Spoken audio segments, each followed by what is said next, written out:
programs இதோட complete ஆயிடுச்சு. Next convocation code எல்லா பேரண்ட்ஸ்க்கும் கையில கொடுத்துருக்கோம். அது பிள்ளைங்களுக்கு ட்ரெஸ் சேஞ்ச் பண்ணி விட்டுறாங்க. இன் பிட்வீன் கேப்ல ஒரு ஃபியூ வேர்ட்ஸ் உங்களோட ஷேர் பண்ணிக்கிறோம்.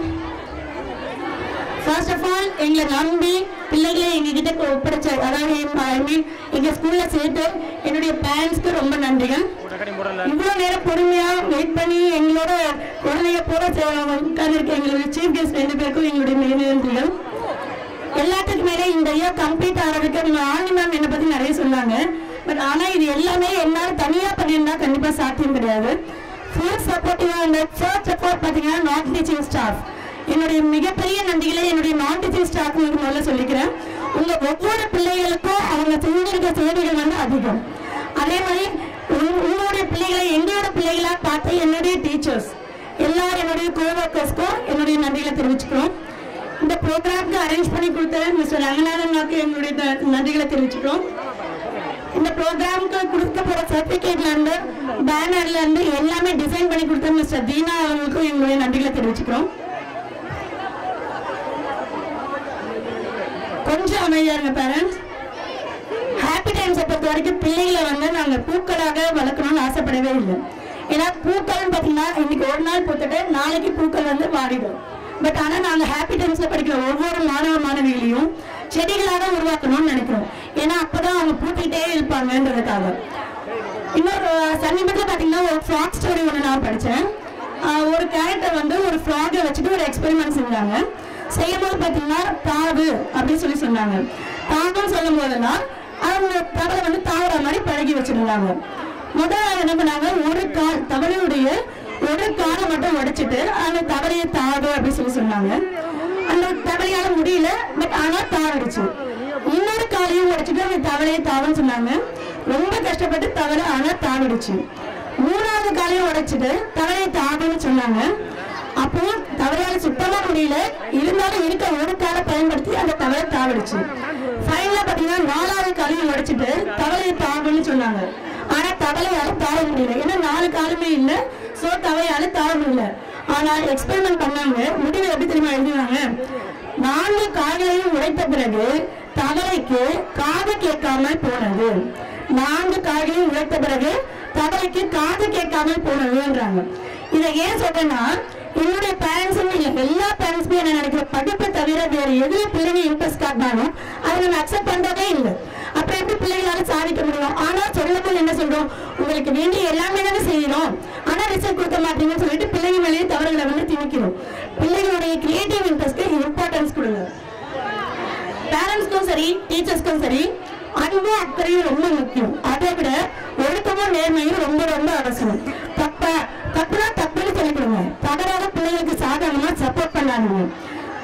வழிகாட்டிகள் நேர்மையா இல்லைன்னா வழிபடி வருபவர்கள் நேர்மையா இருப்பதுங்கிறது சாத்தியமே கிடையாது. நம்ம எப்படி பிள்ளைகிட்ட நீ டாக்டர் ஆகணும், இன்ஜினியர் ஆகணும், கலெக்டர் ஆகணும், அந்த மாதிரி நம்ம சொல்லிக்கிட்டே இருக்கோம்.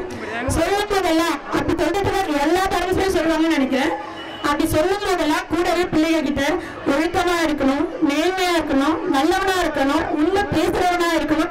இந்த ஏஜ்ல சொல்லிட்டு வாங்க. கண்டிப்பா பிள்ளைகள் ஃபியூச்சர்ல அப்படி சொல்லி வளர்க்கிற பிள்ளைகள் நல்லவனா மட்டுமே வளர்க்க முடியும். வாழ்க்கையில வெற்றி ரொம்ப முக்கியங்க. ஆனா வெற்றியை விட முயற்சி ரொம்ப ரொம்ப முக்கியம். முயற்சி இல்லாமல் மகிழ்ச்சி கிடையாது. முயன்ற மனிதன் தோற்றதும் கிடையாது. முயற்சி இல்லாமல் மகிழ்ச்சி கிடையாது. முயன்ற மனிதன் தோற்றதும் கிடையாது. வாழ்க்கையில யாரையும் ஏமாற்ற ஜெயிக்கக்கூடாது. ஆனால் யார் நம்மளை ஏமாற்றுறாங்களோ அவங்கள ஜெயிக்காமலும் விடக்கூடாது. நம்ம வெற்றிக்கு பின்னாடி பாத்தீங்கன்னா உழைப்பு இருக்கணுமே தவிர துரோகம் இருக்கக்கூடாது. இது எல்லாமே ஒவ்வொரு அம்மாவும் பிள்ளைகளுக்கு சொல்ல வேண்டிய விஷயம். இன்னொரு முக்கியமான விஷயம் பாத்தீங்கன்னா, என் அப்பா காலத்துல ஊருக்கு ஒரு டாக்டர் இருந்தாரு, ஒரு இன்ஜினியர் இருந்தாரு. என் ஜெனரேஷன்ல பாத்தீங்கன்னா தெருவுக்கு ஒரு டாக்டர் இருந்தாங்க, ஒரு இன்ஜினியர் இருந்தாங்க. இப்ப நடக்கிற பிரசன்ட் ஜெனரேஷன்ல பாத்தீங்கன்னா ஒரு வீட்டுக்கு ஒரு டாக்டர், ஒரு இன்ஜினியர் இருக்காங்க. ஃபியூச்சர்ல எத்தனை டாக்டர்ஸ் வருவாங்க, எத்தனை இன்ஜினியர்ஸ் வருவாங்கன்றது தெரியல. ஆனா 2G 4G எவ்வளவு டெக்னாலஜி வந்தாலும் சரி, எத்தனை டாக்டர்ஸ் கலெக்டர்ஸ் எல்லாம் வந்தாலும் சரி, பசின்னு வந்தா சாப்பாட்டை தவிர வேற எதுக்கும் நம்மளால போய் உட்கார முடியாது. சோ விவசாயம் நம்ம எவ்வளவு படிப்புக்கு முக்கியத்துவம் கொடுக்கிறோமோ அதே அளவுக்கு விவசாயத்துடைய பலனையும் பிள்ளைகளுக்கு சொல்லிக் கொடுங்க. அதே மாதிரி பிள்ளைகளுக்கு எல்லா பேரண்ட்ஸுமே கஷ்டப்படுறதுக்கான காரணம் பிள்ளைகளுக்கு ஏதாவது சொத்து சேர்த்து வைக்கணும், பிள்ளைங்க கஷ்டப்படாம இருக்கணும். அப்படி நினைக்கிற பேரண்ட்ஸ் வீடு வாசலும் சேர்த்து வைக்காம அட்லீஸ்ட் 1 ஏக்கர் நிலமாக பிள்ளைகளுக்காக சேர்த்து வைங்க. ஏன் சொல்றேன்னு பாத்தீங்கன்னா, இந்த நாளைய ஜென்ரேஷன்ல பாத்தீங்கன்னா நிறைய பங்களாஸ் இருக்கும், இண்டஸ்ட்ரீஸ் இருக்கும், நிறைய சம்பாதிக்கிற வசதிகள் இருக்கும், கை நிறைய காசு இருக்கும். ஆனா வாங்கறதுக்கு கண்டிப்பா 1 ஏக்கர் நிலம் கூட இருக்காது. அதனால இப்பவே உங்க பிள்ளைகளுக்கு ஏதாவது சேர்க்கணும்னு நினைச்சீங்கன்னா 1 ஏக்கர் நிலம் மட்டும் பிள்ளைகளுக்காக சேர்த்து வைங்க. இன்னொரு பெரிய விஷயம் பாத்தீங்கன்னா, 100க்கு 100 மார்க் எடுக்கிறது மட்டும்தான் நம்ம எல்லாருடைய நம்ம பிள்ளைங்களை பொறுத்த வரைக்கும் பிள்ளைங்களா 100க்கு 100 மார்க் எடுக்கணும். 100க்கு 100 மார்க் எடுத்தவெல்லாம் அறிவாளியும் இல்லை, ஃபெயிலா போனவன்னா முட்டாளும் இல்லை. இதை நான் சும்மா ஏதோ சொல்லணும்ன்றதுக்காகவே டைலாக்காகவே சொன்னது. அனுபவபூர்வமா நான் வாழ்க்கையில நேரடியா பார்த்த ஒரு விஷயம். நாங்க பாத்தீங்கன்னா மைக்ரோபாலஜி டிபார்ட்மெண்ட்ல ஃபர்ஸ்ட் இயர்ல படிக்கும்போது பாத்தீங்கன்னா ஒரு கிராமத்துல இருந்து ஒரு பையன் சத்யன் ஒரு கேரக்டர் வந்து ஜாயின் பண்ணாங்க. அந்த கேரக்டர் வந்து அவங்க ரிலேட்டிவ் கொஞ்சம் சேர்த்தாங்க. அந்த பிள்ளைக்கு வந்து மைக்ரோபாலஜினா என்ன கூட தெரியாது. ஆனா அந்த பையன் அவனுக்கு வந்து இங்க சேர்த்தாங்க. ஃபர்ஸ்ட் செம்ல இருந்து எங்களுக்கு தெரிஞ்சு லாஸ்ட் செம் வரைக்கும் எல்லா தடவையும் மேக்ஸிமம் அவன் ஃபெயில் மட்டும்தான் ஆனான். ஏதோ 1-2 சப்ஜெக்ட்ல ஃப்ளூக்ல வின் பண்ணோம். அப்படிலாம் இல்லை. ஆனால் எல்லா சப்ஜெக்டும் மேக்ஸிமம் ஆகியும் நாங்கள் கிளியர் பண்ணும்போது பார்த்தீங்கன்னா 3 பேரும் யூனிவர்சிட்டி ரேங்க் எடுத்தோம். அப்பயும் வந்து எங்கள் லெக்சர் எங்கள் முன்னாலே சொல்கிறாங்க, நீங்கள் உருப்படவே மாட்டடா அப்படின்னு சொல்லி திட்டுறாங்க. அதோட அந்த லாஸ்ட்டுக்கு அப்புறம் நாங்கள் அவங்களுக்கு கான்வெகேஷன்லையோ மற்ற எந்த ஃபங்க்ஷனுமே நாங்கள் அவங்கள பார்க்கல. லாஸ்ட் மந்த் பார்த்தீங்கன்னா சென்னையில் ஒரு மாலுக்கு போயிருக்கும்போது அங்கே ஒரு ஃப்ரெண்டை பார்த்தேன். இந்த யூனிவர்சிட்டி ரேங்க் நாங்கள் 3 பேரும் வாங்கணும்னு சொன்னோம் பார்த்தீங்களா, அதில் ஒரு கேரக்டர் நாங்கள் மாலில் மீட் பண்ணோம். அந்த கேரக்டர் ஃபர்ஸ்ட் அடையாளம் தெரியல, அப்புறம் பார்த்து பேசின பிறகு நீங்கள் நல்லா இருக்கீங்க, நான் நல்லா இருக்கேன், எங்கே இருக்கோம் எல்லாம் பேசிட்டு இருந்தோம். கடைசியாக எங்கே வேலை பார்க்குறீங்க அப்படின்னு சொல்லி கேட்டோம். அப்போ அவங்க சொன்ன பதில் என்னால மனசு இன்னும் வரைக்கும் ஏற்றுக்கணும். அதனால முதல்ல உங்ககிட்ட ஷேர் பண்ணணும்னு நினைச்சினேன். ஏன்னா யாரும் நாங்கள் உருப்படவே மாட்டோம்னு சொன்னோமோ அந்த கேரக்டரு மைக்ரோபாலஜில மொத்த எல்லா லெபார்டரி எக்யூப்மெண்ட் செய்யற மேனுஃபேக்சரிங் கம்பெனி நடத்துறதாகவும் நேஷனல் இண்டஸ்ட்ரி வச்சிருக்கிறதாகவும் அந்த இண்டஸ்ட்ரியில இந்த கேரக்டர் மேனேஜரா வேலை செய்யறதாகவும் சொன்னாரு. இது என்னால நம்பவே முடியல. வாழ்க்கையில வந்து யாரும் எப்படி அறிவோ உழைப்போ இருந்தா போதும் யார் வேணாலும் சாதிக்க முடியும்ன்றது அன்னைக்கு தோணுச்சு. முக்கியமா பிள்ளைகள் வந்து எந்த வகையில இன்ட்ரெஸ்டா இருக்காங்களோ அந்த இன்ட்ரெஸ்டா அப்ரோச் பண்ணுங்க. படிப்பு அவசியமானது இல்லைன்னு சொல்லல, ஆனா படிப்புன்றது அறிவை வளர்க்கறதுக்கு தான் மார்க் இருக்கிறதுக்காக கிடையவே கிடையாது. காலையில ஓகே எல்லாருக்கும் ஒரே ஒரு பிரச்சனை, காலையில எழுந்ததும் என்னென்ன பண்ணுவீங்க? காலையில எழுந்ததும் ஃபர்ஸ்ட் பிரஷ் பண்ணுவீங்க, நெக்ஸ்ட் காஃபி டீ ஸ்ட்ராங்கா குடிப்பீங்க. இது மேக்சிமம் எல்லாருடைய பழக்கமா இருக்கும். ஒரு சில தண்ணி குடிப்பீங்க, ஓகே ரைட். ஆனா நான் எத்தனை பேரு விடாம நான் பெருமையில இருந்து இன்னை வரைக்கும் எக்ஸசைஸ் பண்ணிருக்கேன்னு சொல்லியிருக்கீங்க? எனக்கு தெரிஞ்சு கிடையாது. நானும் போயிருக்கேன், 3 மாசம் வாக்கிங் போயிருக்கேன், 4 மாசம் ஜிம் போயிருக்கேன், 2 மாசம் வீட்டுல எக்ஸசைஸ் பண்ண. அதுக்கு மேல என்னால தனியா பண்ண முடியல. ஏன் முடியல? தொட்டையை பழக்கம் சுடுகாடு வரைக்கும். காலையில எழுந்தா எங்க அம்மா பாட்டு கொடுங்க சொல்லி கொடுத்துருக்காங்க, காலையில எழுந்து எக்ஸசைஸ் பண்ணி சொல்லல. எந்த அளவுக்கு நம்ம படிப்புக்கு முக்கியத்துவம் தருமோ அதே அளவுக்கு நம்மளுடைய உடல் ஆரோக்கியத்துக்கு முக்கியத்துவம் கொடுங்க. காலையில எழுந்தா பிள்ளைங்களுக்கு ஒரு 1/2 மணி நேரம் விளையாட விடுங்க. இந்த வயசுல விளையாடுறதே மிகப்பெரிய எக்ஸசைஸ். ஃபியூச்சர்ல அதை அப்படியே எக்ஸசைஸா கன்வெர்ட் பண்ணுங்க. விளையாட்டுல கூட நம்ம பிள்ளைகள் வந்து பார்வையாளர்களாக இருக்க அலோவ் பண்ணாங்க, பங்கேற்பவர்களாக இருக்கணும்னு முடிவு பண்ணுங்க. அது நீங்க நினைச்சா கண்டிப்பா முடியும். அதே மாதிரி எனக்கு தெரிஞ்சு இங்க இருக்க எல்லா பேரண்ட்ஸுமே சொல்லியிருப்போம், நம்ம பிள்ளைகிட்ட நீ மட்டும் இந்த ஓபன் முடிச்சுட்டேன்னா இப்ப கூட கொஞ்ச நேரத்துக்கு முன்னாடி காலையில் வந்து நீ மட்டும் ஆடிட்டு வந்தா அம்மா அவனுக்கு ஐஸ்கிரீம் வாங்கி தரேன். எல்லா பேரண்ட்ஸுமே யூஸ் பண்ண ஒரு நார்மல் விஷயம். நீ வந்து எனக்கு இது பண்ணிட்டேன்னா நான் ஒரு சாக்லேட் வாங்கி தரேன், ஐஸ்கிரீம் வாங்கி தரேன், அந்த மாதிரி எல்லாருமே சொல்லுவோம். ஆனா அப்படி நானும் ஒரு 3 மாசத்துக்கு மேல அப்படிதான் சொல்லிட்டு இருந்தேன். ஆனா தயவு செஞ்சு என் பேரண்ட்ஸ் கிட்ட நான் கேட்டுக்கிறது, இனிமே பட்டு அந்த மாதிரி பழக்கப்படுத்தாதீங்க. காரணம் என்னன்னா, அப்படி பழகிற பிள்ளைகள் நான் உனக்கு ஒண்ணு செஞ்சா நீ எனக்கு இதை செய்யற அப்படின்னு பழக்கப்படுத்துற பிள்ளைகள் நாளைக்கு எதிர்காலத்துல லஞ்சம் வாங்குற கேரக்டர்ஸாக உருவாகப்படுகிறார்கள். அதனால இன்னையிலிருந்தே லஞ்சம் கொடுக்குறாங்க நாம பழக்கப்படுத்த வேண்டாம்னு கேட்டுக்கிறேன். இன்னொரு முக்கியமான விஷயம் பாத்தீங்கன்னா, என் பேரண்ட்ஸ் இங்க இருக்க எல்லாருமே மேக்சிமம் சொல்லியிருப்பாங்க, நான் பட்ட கஷ்டம் என் பிள்ளை படக்கூடாது மிஸ். அதை விட இன்னும் பெரிய விஷயம், என் பிள்ளை ஏசி இல்லாம தூங்க மாட்டாங்க மிஸ், ஏசி ஆன் பண்ணாதான் பெட்லயே படுப்பான். எல்லாருமே மேக்சிமம் சொன்னாங்க.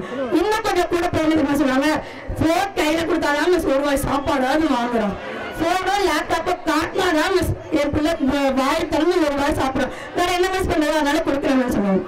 நம்ம பிள்ளைகள் கஷ்டம் தெரியாம வளர்றது தப்பே இல்லை. ஆனா பிள்ளைகள் கஷ்டம் தெரியாம வளர்றதுக்காக நம்ம படுற கஷ்டங்கள் பிள்ளைகளுக்கு கண்டிப்பா தெரியும். நம்மளோட உழைப்பு தெரியாம வளர்த்துடாதுங்க, உழைப்பு காட்டி வளருங்க. கடைசியா பாத்தீங்கன்னா சுகிசிவம் சார் சுகிசிவம் சார் வந்து ஒரு ஃபங்க்ஷன்ல வந்து ஒரு ஸ்பீச் கொடுத்திருந்தாரு. வாழ்க்கையோட பிலோசபி அப்படின்னு சொல்லிட்டு கிரிக்கெட் மேட்சோட சேர்த்தாரு. அது ஜஸ்ட் உங்களோட ஷேர் பண்ணிட்டு கம்ப்ளீட் பண்ணிக்கிறேன். கிரிக்கெட் மேட்ச் இங்க இருக்க எல்லாருமே மேக்ஸிமம் கிரிக்கெட் மேட்ச் பார்த்துருப்பீங்க. கிரிக்கெட் மேட்ச்னா என்னன்னு நினைக்கிறீங்க? ஒருத்தர் பால் போடுவாரு, இன்னொருத்தர் பேட் அடிப்பாரு. கிரவுண்ட்ல மேட்ச் இவ்வளவுதானே, ஒருத்தர் பால் போடுவாரு, இன்னொருத்தர் பேட் அடிப்பாரு. ஒண்டிக்கு ஒண்டி ஆட்டம். சரி, ஒண்டிக்கு ஒண்டி ஆட்டத்துல 10 பேர் எதுக்கு அங்க சுத்தி கிரவுண்ட் சுத்தி வரான்? ஒருத்தன் வாழணும்னு புறப்பட்டா 10 பேர் அவனை ஒழிக்கணும்னு வருவாங்க. ஒருத்தர் வாழணும்னு புறப்பட்டா 10 பேர் அவனை ஒழிக்கணும்னு வருவாங்க. Okay, right. அப்ப 10,000 பேர் எனக்கு வந்து அவங்க சுத்தி உட்கார்ந்து இருக்காங்க. ரீசன் என்னன்னு பாத்தீங்கன்னா, ஒருத்தரை ஒழிக்கிற தைரியம் இந்த 10,000 பேருக்கும் கிடையாது. ஆனா எவனையோ ஒழிக்கிறத பார்த்து சந்தோஷப்பட இந்த 10,000 பேரும் அவங்க வந்து உட்கார்ந்து இருக்காங்க. இதை விட இன்னொரு முக்கியமான விஷயம் பாத்தீங்கன்னா, இந்த 10,000 பேரும் ஒரே டைம்ல பேட் பால் போட்ட ஒருத்தன், பேட் அடிச்சா ஒருத்தன், அது கேட்ச் பிடிச்சானா இல்லையான்றது நம்ம கிட்ட போய் பார்க்கல. ஆனா ஒரே டைம்ல எல்லாம் சேர்ந்து ஒரே கரகாச்சு போடுவாங்க. திடீர்னு ஒரு ஃபியூ செகண்ட்ஸ்க்கு அப்புறம் அம்பையர் அனௌன்ஸ் பண்ணுவாரு, நாட் அவுட் அப்படின்ட்டு. எல்லாம் கப்செட் பண்ணி அவங்க சீட்டுக்கு போய் அப்படியே செட்டில் ஆயிடுவாங்க. இதுல ஒரு மிகப்பெரிய ரகசியம் இருக்கு, யோசிச்சு பாருங்க. தர்மத்தின் மெல்லிய குரலுக்கு முன்னால் அதர்மத்தின் எண்ணிக்கையை கூடிய குரல் அடங்கி போகும். தர்மம் சத்தியம் தனியே நிற்கும், ஆனால் வலிமையோடு நிற்கும். இது அதுல சொல்லும்போது எனக்கு ரொம்ப பிடிச்சிருந்தது. இதை விட இன்னொரு முக்கியமான விஷயம் தெரியுங்களா? பால் போடுறானே, போடும் போது அவன் ஒவ்வொரு பாலும் என்ன, நீ 6 அடிக்கணும், நீ செஞ்சுரி அடிக்கணும்னு நினைச்சா பால் போடுவான்.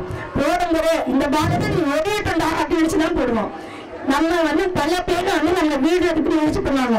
அந்த முயற்சிகளை பயன்படுத்தியே நான் வெற்றியை கொண்டு வரணும்னு சொல்லியிருப்பாரு. ஃபைனலா அதை விட ஒரு கிளைமேக்ஸ் அவங்க சொல்லுவாரு, எப்பவுமே நம்ம எதிரிதான் வீழ்த்தணும்னு கிடையாது, நம்ம கூட இருக்கிறவனே சில நேரம் நம்மள வீழ்த்திடுவான் அப்படின்னு சொல்லுவாங்க. எவ்வளவு உண்மையான யதார்த்தங்க. இந்த யதார்த்தத்தை பிள்ளைகளுக்கு சொல்லித்தர வேண்டிய வயசுல ஒவ்வொரு அம்மா கண்டிப்பா சொல்லி தரணும். ஏன்னா அம்மான்றதுதான் வாழ்க்கையில ரொம்ப முக்கியமான கேரக்டர். ஏன்னா mother may be educated or uneducated, but she is the first, best and last teacher forever for all the children. So ஒவ்வொரு பிள்ளைகளுக்கும் இந்த யதார்த்தத்தை சொல்லி கொடுத்து வளரணும். Success is the best revenge. Be happy today and always remain so. Thank you. Convocation ready ஆகுங்க.